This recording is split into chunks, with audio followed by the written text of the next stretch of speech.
Avez-vous déjà eu cette impression persistante de devoir constamment surveiller chacun de vos mots et de vos gestes, comme si la moindre erreur pouvait déclencher une réaction imprévisible en présence d'une personnalité narcissique? Cette sensation de marcher en permanence sur des œufs n'est pas anodine, et beaucoup de personnes la vivent sans toujours parvenir à la nommer clairement. Si c'est votre cas, il est important de savoir que vous n'êtes pas isolé face à ce type de dynamique relationnelle. Les narcissiques possèdent en effet une capacité marquée à influencer, à détourner les situations à leur avantage et à instaurer progressivement un climat de tension ou de confusion autour d'eux. Leur comportement peut donner l'impression qu'ils contrôlent les échanges, les émotions et parfois même la perception de la réalité des autres, ce qui rend les interactions particulièrement éprouvantes et mentalement épuisantes. Cependant, derrière cette apparente maîtrise, une vérité essentielle demeure. Ce type de personnalité repose sur des mécanismes fragiles, souvent dissimulés derrière une façade de confiance et d'assurance. Comprendre cela change profondément la manière d'aborder ces relations. La véritable efficacité ne réside pas dans la confrontation frontale, qui tend généralement à renforcer les conflits et à alimenter les dynamiques de pouvoir, mais plutôt dans une approche réfléchie, structurée et stratégique. Il s'agit d'adopter une posture plus lucide, où les émotions ne dictent plus les réactions immédiates, et où chaque interaction est envisagée avec davantage de recul et de maîtrise de soi. Dans cet épisode, nous allons explorer 6 stratégies particulièrement efficaces qui permettent de renverser subtilement les dynamiques en place et d'utiliser les points faibles de ces comportements à votre avantage. Ces approches ne reposent pas sur l'agressivité, mais sur la compréhension fine des mécanismes psychologiques en jeu. Restez attentifs jusqu'à la fin, car ces méthodes peuvent transformer en profondeur votre manière de gérer les relations toxiques et vous offrir une perspective totalement différente sur ce type d'interaction. Avant de commencer, si ce contenu vous est utile, pensez à vous abonner à la chaîne, à liker la vidéo et à la partager avec toute personne qui pourrait bénéficier de ces informations. C'est parti. Numéro 1. Remettre de la cohérence dans sa vie. Le premier levier, souvent sous-estimé mais d'une efficacité redoutable, consiste à instaurer de l'ordre là où régnait auparavant la confusion. Les personnalités narcissiques prospèrent précisément dans les environnements instables.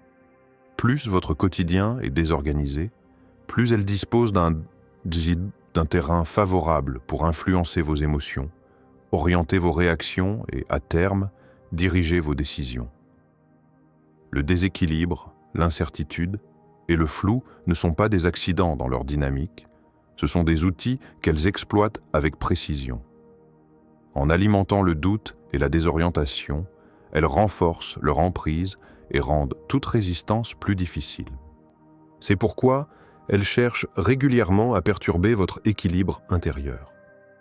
Cela peut prendre la forme de distorsions de la réalité, de tensions inutiles ou encore de franchissements subtils de vos limites personnelles.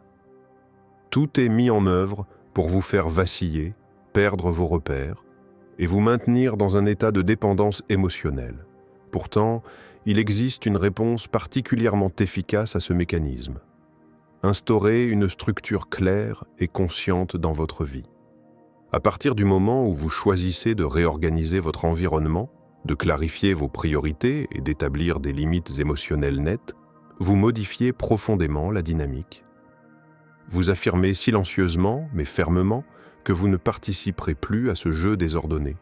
Cette reprise de contrôle ne se limite pas à des actions concrètes. Elle touche également votre manière de penser, votre perception de vous-même et votre capacité à rester centré face aux tentatives de déstabilisation. En structurant votre quotidien, qu'il s'agisse de vos habitudes, de vos relations ou de votre dialogue intérieur, vous restaurez progressivement un sentiment de stabilité. Cette stabilité devient alors une protection naturelle. Elle réduit considérablement les points d'entrée par lesquels une personne narcissique pourrait tenter de vous atteindre. Plus vous êtes clair dans vos intentions et aligné avec vos valeurs, moins vous êtes réceptif aux manipulations émotionnelles. Cette organisation consciente agit également comme un levier puissant de reconstruction personnelle. Elle renforce votre autonomie, consolide votre confiance en vous et vous aide à reprendre possession de votre identité. Vous cessez alors d'être influencé par des dynamiques extérieures toxiques et redevenez acteur de votre propre trajectoire. Ce repositionnement change radicalement la perception qu'un narcissique peut avoir de vous. Vous n'êtes plus une cible facile, mais une personne ancrée, difficile à déstabiliser. En fin de compte, instaurer de l'ordre dans sa vie revient à envoyer un message clair, sans confrontation directe.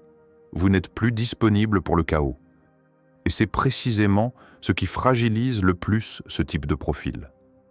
Car lorsque la confusion disparaît, leur principal levier de contrôle s'effondre. En reprenant les rênes de votre existence, vous réduisez leur influence à néant et vous vous libérez progressivement de leur emprise. Numéro 2, retournez leur propre image contre eux. Chez une personnalité narcissique, l'image projetée à l'extérieur ne relève jamais du hasard. Elle est soigneusement construite, ajustée et entretenue comme un véritable outil de pouvoir. L'objectif est clair: susciter l'admiration, imposer le respect et éviter toute remise en question. Cette représentation idéalisée d'eux-mêmes devient une sorte de masque social, derrière lequel se cache une réalité bien plus instable. Leur estime personnelle dépend fortement de cette façade, ce qui les pousse à la protéger à tout prix. Et c'est précisément cette dépendance qui constitue une vulnérabilité stratégique majeure. Lorsqu'on observe attentivement leurs interactions, un phénomène récurrent apparaît. Un écart subtil mais constant entre ce qu'ils prétendent être et ce qu'ils démontrent réellement dans leur comportement. Ils peuvent se présenter comme altruistes, justes ou irréprochables, tout en agissant dans des contextes moins exposés, de manière égoïste, manipulatrice ou incohérente. Ces contradictions ne sont pas toujours visibles au premier regard, mais elles existent presque toujours. Elles représentent un point d'appui essentiel, à condition de ne pas les confronter de manière directe. L'approche la plus efficace repose sur la mise en lumière progressive de ces incohérences, sans accusation frontale.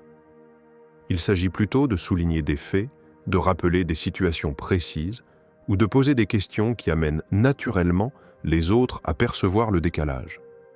Cette méthode, discrète mais précise, évite le conflit ouvert tout en fragilisant la cohérence de l'image construite.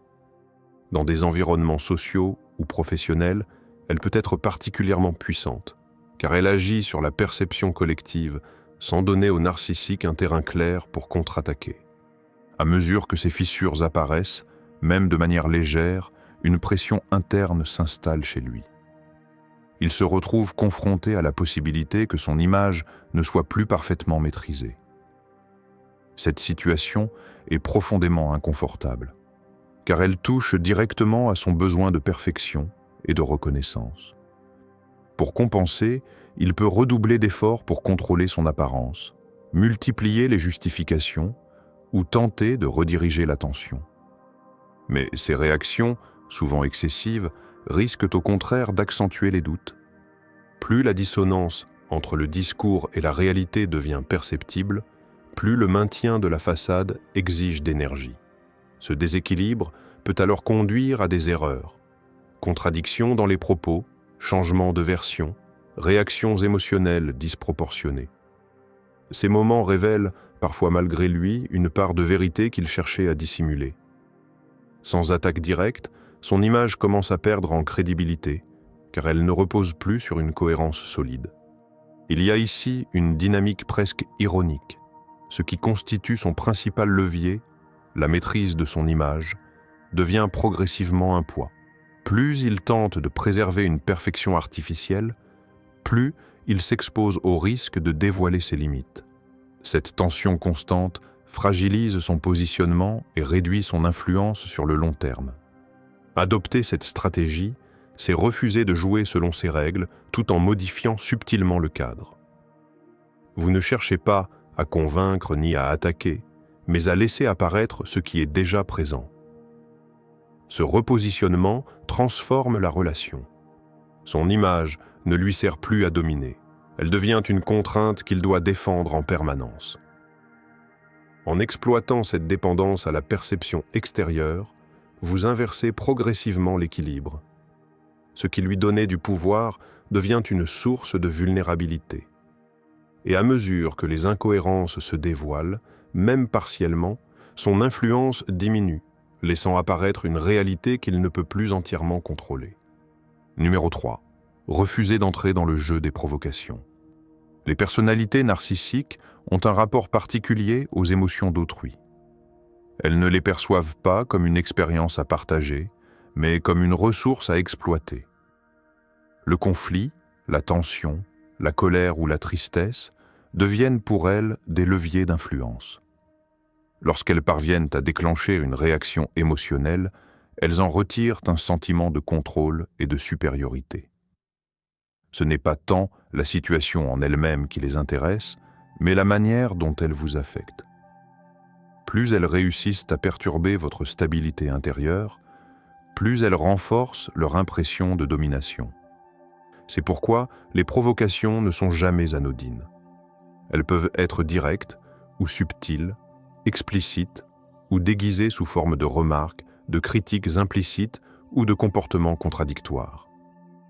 Leur objectif reste identique, obtenir une réaction. Car une réaction signifie engagement émotionnel, et cet engagement est précisément ce qui leur donne prise sur la situation. Tant que vous réagissez, vous participez au mécanisme qu'ils cherchent à maintenir. La stratégie la plus efficace consiste donc à sortir complètement de ce schéma. Ne pas répondre dans le registre émotionnel attendu ne signifie pas être passif, mais adopter une forme de maîtrise intérieure. Lorsque la provocation apparaît, la réponse la plus puissante est souvent l'absence de réponse émotionnelle. Il ne s'agit pas de nier ce qui se passe, mais de ne pas lui donner la valeur qu'ils espèrent. En conservant une attitude stable, calme et détachée, vous retirez immédiatement l'élément central sur lequel repose leur stratégie. Dans la pratique, cela peut prendre plusieurs formes. Mettre fin à une conversation qui dégénère, s'éloigner physiquement d'une situation tendue, changer de sujet ou simplement ne pas nourrir l'escalade émotionnelle. Ce retrait volontaire crée un déséquilibre dans le système qu'ils tentent d'installer. Là où ils attendaient une réaction, ils rencontrent du silence, de la neutralité ou une absence d'implication. Et c'est précisément cette absence qui les déstabilise. Ce type de posture agit comme une rupture dans leur dynamique habituelle. Privés de réponse émotionnelle, ils perdent progressivement leur principal point d'ancrage. Leur influence ne repose pas uniquement sur leur action, mais sur la manière dont elles sont accueillies. Sans retour émotionnel, leur impact diminue fortement. Cela peut générer chez eux une forme de frustration, car ils ne parviennent plus à obtenir l'effet recherché. Il est important de comprendre que ce mécanisme ne repose pas uniquement sur un moment isolé, mais sur une continuité. Plus votre constance est stable, moins ils trouvent d'espace pour réintroduire leur schéma habituel. À long terme, cette absence de réaction devient une barrière psychologique difficile à contourner. Ils peuvent tenter d'intensifier leur comportement, mais sans réponse émotionnelle, ces tentatives perdent progressivement leur efficacité. Ce positionnement crée également une transformation subtile mais profonde dans la relation. Vous cessez d'être un élément réactif dans leur système pour devenir un point stable, difficile à influencer. Cette stabilité modifie leur perception. Ce qui était auparavant prévisible ne l'est plus. Et face à cette absence de prise, ils perdent une partie de leur contrôle implicite. Refuser d'entrer dans le jeu des provocations, ce n'est pas fuir le conflit, mais refuser d'en être le carburant. C'est reprendre la maîtrise de son espace émotionnel et décider consciemment de ce à quoi l'on donne de l'importance. À partir de ce moment, la dynamique change profondément. Leur capacité à provoquer une réaction devient incertaine et leur influence perd son caractère automatique. Dans ce nouvel équilibre, votre calme devient un élément central. Il agit comme un filtre naturel qui empêche l'escalade et limite l'impact de leurs tentatives. Et plus cette stabilité se renforce, plus leur stratégie initiale perd en efficacité, jusqu'à devenir progressivement obsolète face à votre absence d'engagement émotionnel. Numéro 4, restez fermement ancré dans sa propre vérité. L'un des mécanismes les plus caractéristiques d'une personnalité narcissique consiste à altérer la perception de la réalité afin de la rendre compatible avec ses propres intérêts. Cette distorsion ne se limite pas à des mensonges directs. Elle prend souvent la forme de réinterprétations, d'omissions sélectives, de récits reconstruits ou de mises en doute répétées de ce que vous avez vu, entendu ou vécu. Progressivement, cette dynamique peut fragiliser votre confiance intérieure, jusqu'à vous amener à douter de vos propres souvenirs ou de votre jugement. C'est une stratégie particulièrement insidieuse, car elle ne s'attaque pas uniquement aux faits, mais à votre capacité à les interpréter. Dans ce contexte, la stabilité de votre perception devient un élément fondamental de protection. Rester ancré dans sa propre vérité ne signifie pas entrer en confrontation permanente, mais maintenir une cohérence interne face aux tentatives de déstabilisation. Lorsqu'on cherche à vous faire douter, l'enjeu n'est pas de prouver immédiatement que vous avez raison, mais de ne pas céder à l'érosion progressive de votre confiance en vous-même. C'est une posture de constance, presque silencieuse mais extrêmement structurante. Le narcissique cherche souvent à introduire une forme de confusion dans les échanges. Il peut reformuler les événements, nier certains éléments ou proposer une version alternative qui semble crédible en surface, mais s'écarte subtilement de la réalité initiale. Face à cela, entrer dans une justification excessive devient rapidement contre-productif, car chaque tentative d'explication prolongée ouvre un espace supplémentaire à la manipulation du discours. C'est dans ces zones de flou que la dynamique peut se déséquilibrer. Une réponse simple, claire et posée suffit souvent à rétablir une frontière. Il ne s'agit pas de convaincre l'autre, mais de marquer une position intérieure stable. Dire, par exemple, que votre perception est différente, sans chercher à la défendre de manière excessive, permet de poser une limite nette. Cette sobriété dans la réponse empêche l'escalade et réduit la possibilité d'un détournement du sujet. Le silence argumentatif, dans certains cas, devient plus puissant qu'une longue explication. À mesure que vous vous détachez du besoin de validation externe, votre perception gagne en solidité. Vous cessez progressivement de dépendre de l'approbation ou de la reconnaissance de l'autre pour confirmer votre réalité. Cette autonomie cognitive agit comme un point d'ancrage. Même face à des discours contradictoires, vous restez centré sur votre propre compréhension des faits. Cela ne signifie pas refuser toute remise en question, mais distinguer clairement entre dialogue constructif et tentative de déstabilisation. Dans ce type de dynamique, la confusion est souvent l'objectif recherché. Tant que votre perception reste instable, il est possible d'introduire des variations narratives qui affaiblissent votre assurance. Mais lorsque votre cohérence interne devient stable, ces tentatives perdent progressivement leur efficacité. Le discours extérieur ne trouve plus de prise directe sur votre perception. Avec le temps, cette constance transforme profondément l'équilibre relationnel. Vous n'êtes plus dans une position de réaction permanente, mais dans une posture d'observation lucide. Ce changement réduit considérablement l'impact des tentatives de manipulation, car elles ne parviennent plus à modifier votre lecture des événements.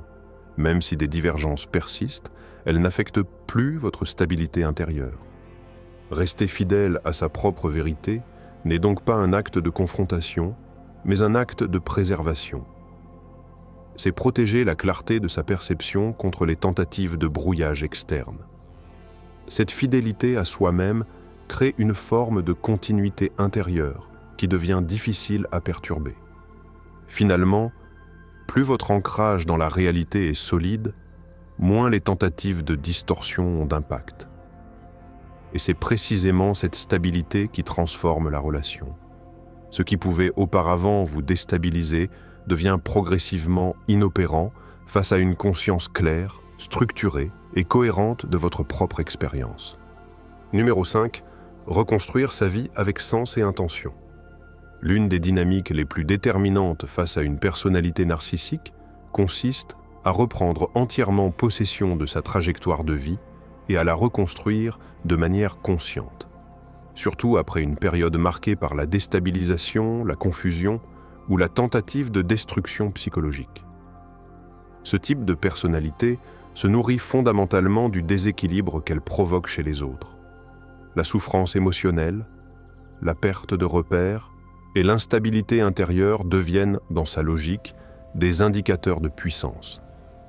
Plus une personne semble affaiblie ou désorientée, plus le narcissique perçoit cela comme une confirmation de son influence et de sa capacité à agir sur autrui.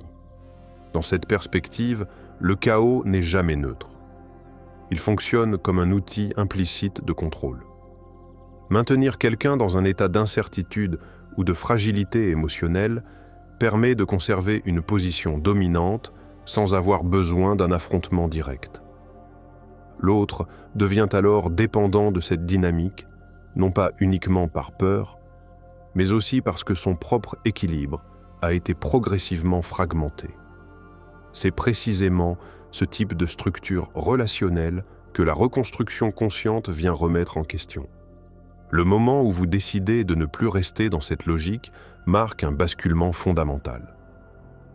Se reconstruire ne signifie pas simplement aller mieux ou revenir à un état antérieur, mais initier une transformation plus profonde, dans laquelle votre vie n'est plus organisée autour de ce qui vous a été imposé ou retiré. Il s'agit d'un repositionnement intérieur, reprendre le contrôle de ses choix, de ses priorités et de son énergie vitale. Lorsque cette reconstruction commence, elle s'exprime d'abord par des actes concrets, souvent simples mais structurants. Rétablir des routines, redéfinir ses objectifs, restaurer une hygiène mentale et émotionnelle, ou encore réorganiser son environnement.